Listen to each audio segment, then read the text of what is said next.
Eu sou Mário Persona e essas são as respostas que eu dei aos que me perguntaram sobre a Bíblia. O assunto transexualidade tem ocupado os debates na mídia e nas redes sociais. E como um cristão deve lidar com isso?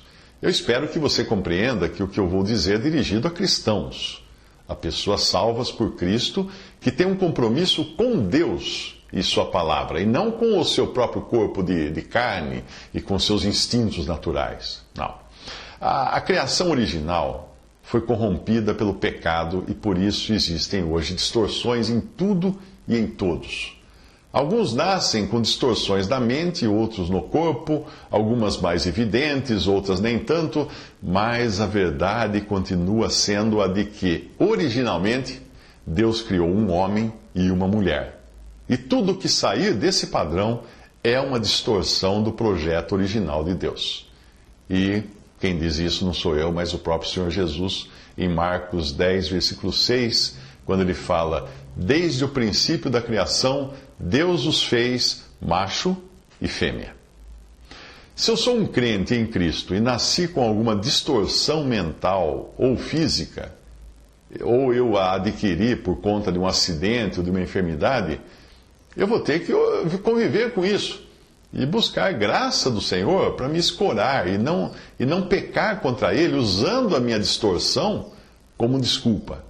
De nada adianta eu argumentar diante de Deus que eu nasci mulher presa num corpo de homem, ou eu nasci homem preso num corpo de uma mulher. Ele sempre abrirá diante de mim o projeto original que diz isso. Desde o princípio da criação, Deus os fez macho e fêmea. Se eu sou um crente em Jesus Cristo, desejoso de fazer a vontade de Deus, as minhas ações deverão ser condizentes com o plano original de Deus, independente da condição de sucata em que o pecado transformou meu corpo e a minha mente. A minha responsabilidade é para com o projeto original de Deus. Mas o mundo, obviamente, não está sujeito a Deus e nem poderia estar. Porque o incrédulo vive segundo o curso deste mundo, segundo o príncipe das potestades do ar, do espírito que agora opera nos filhos da desobediência. E Paulo continua escrevendo, dizendo: entre os quais todos nós também antes andávamos, nos desejos da nossa carne, fazendo a vontade da carne e dos pensamentos, e éramos por natureza filhos da ira, como os outros também. Isso está em Efésios 2, de 2 a 3. Portanto, se o motor do incrédulo, aquilo que move o incrédulo, é o mundo, é o diabo, é a carne, são os seus pensamentos, ele não vai entender ou aceitar o que eu estou dizendo aqui, e nem irá querer se sujeitar à vontade de Deus. Não é claro assim? Mas o motor, ou o que move o crente, deve ser sempre o Espírito Santo de Deus, e este não irá guiá-lo ou fazê-lo agir de maneira contrária à palavra de Deus e ao plano original de Deus. E, como eu já disse, desde o princípio da criação, Deus os fez macho e fêmea. Depois da queda, Deus não decidiu reformar o ser humano para adaptá-lo às novas condições, mas ele literalmente colocou um fim na linhagem de Adão. A cruz representou não apenas a morte de Jesus, mas a morte do homem como um todo. Portanto, é bom entender essa dualidade, Adão e Cristo.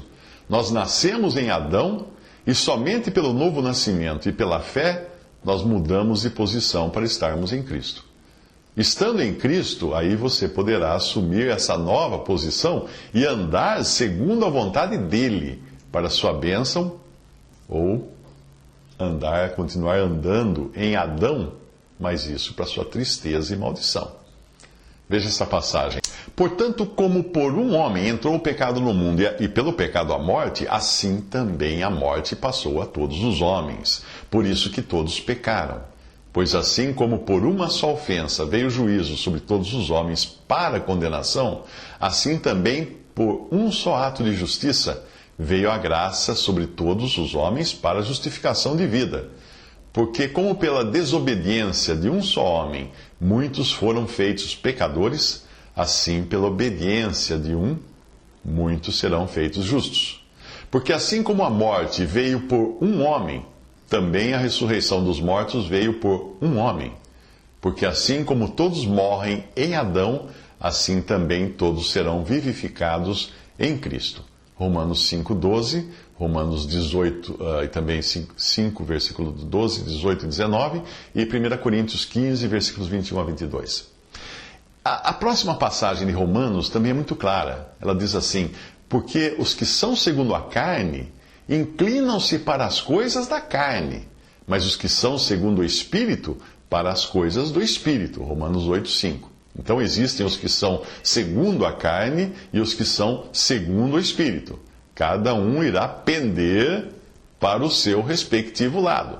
Se você nunca creu em Cristo e nem teve assegurada a sua salvação pela fé, eu sinto dizer que existe algo bem mais sério para você se preocupar do que se vai viver como homem ou mulher os seus poucos anos de vida aqui na Terra. Tem uma coisa muito mais séria.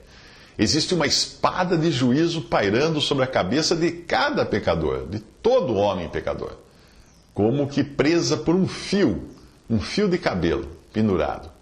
E isso independe de ser alguém promíscuo ou casto, homem ou mulher, rico ou pobre, negro ou branco, brasileiro ou chinês, não importa. Perante Deus, todos nós nascemos pecadores e destituídos da sua glória. Portanto, necessitados de salvação. Por isso, a mesma passagem diz que a inclinação da carne é morte, apontando o destino do pecador impenitente, enquanto que a inclinação do Espírito é vida e paz.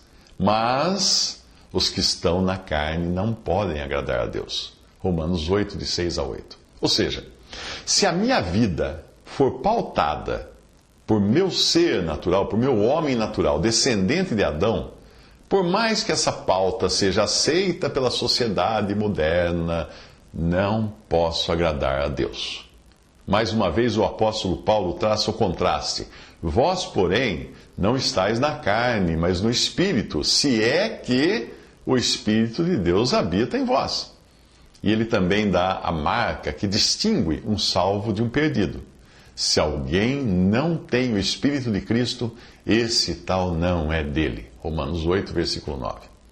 Parafraseando o que escreveu um autor chamado Paul Dixon, ele escreveu uma frase que eu acho sempre muito engraçada: nunca tente ensinar um porco a cantar, você perderá o seu tempo e aborrecerá o porco.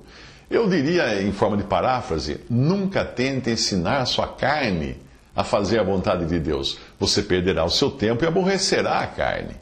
Por isso, ao falar das relações naturais, Jesus disse: se alguém vier a mim e não aborrecer a seu pai e mãe e mulher e filhos, irmãos e irmãs, e ainda também a sua própria vida, não pode ser meu discípulo.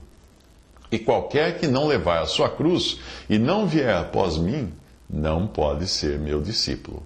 Lucas 14, 26 a 27.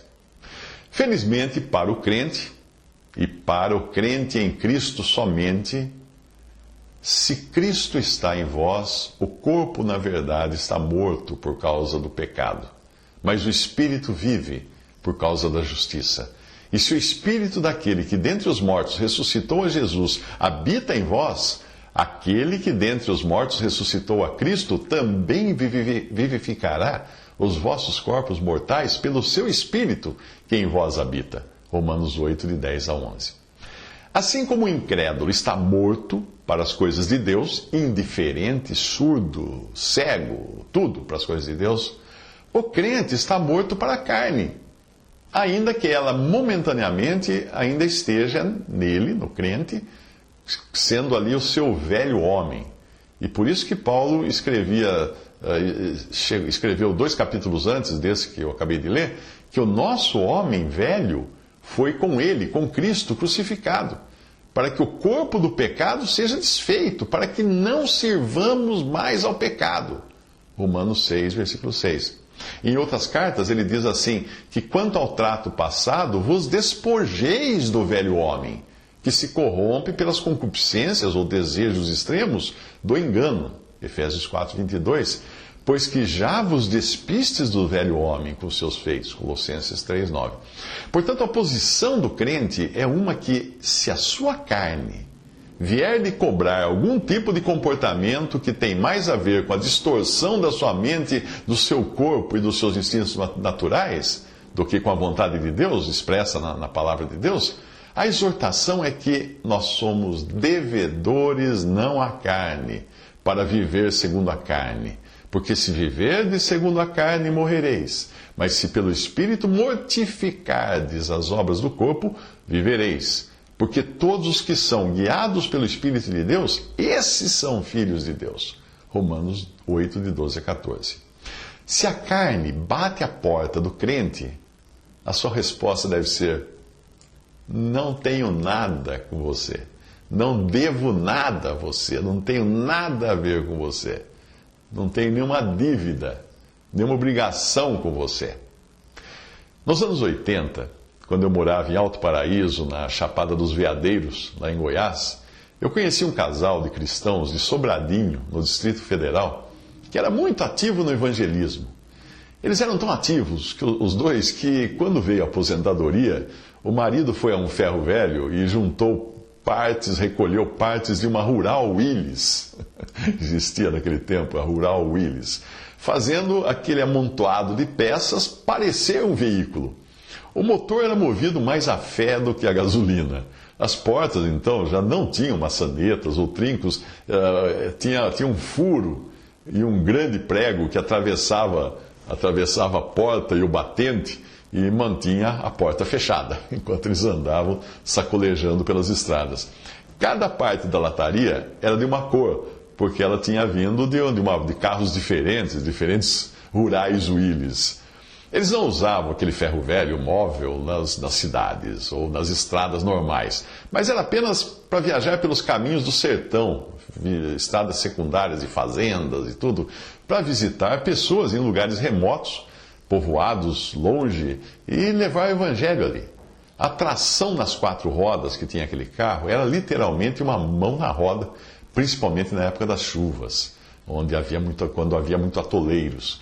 Eu me lembro de ter visto dentro do veículo, entre os assentos, um tronco de árvore com uns 10 centímetros de diâmetro, que servia de calço entre o piso e o teto, por causa da muita bagagem que eles levavam. Aí o teto tinha cedido, virou uma bacia, né?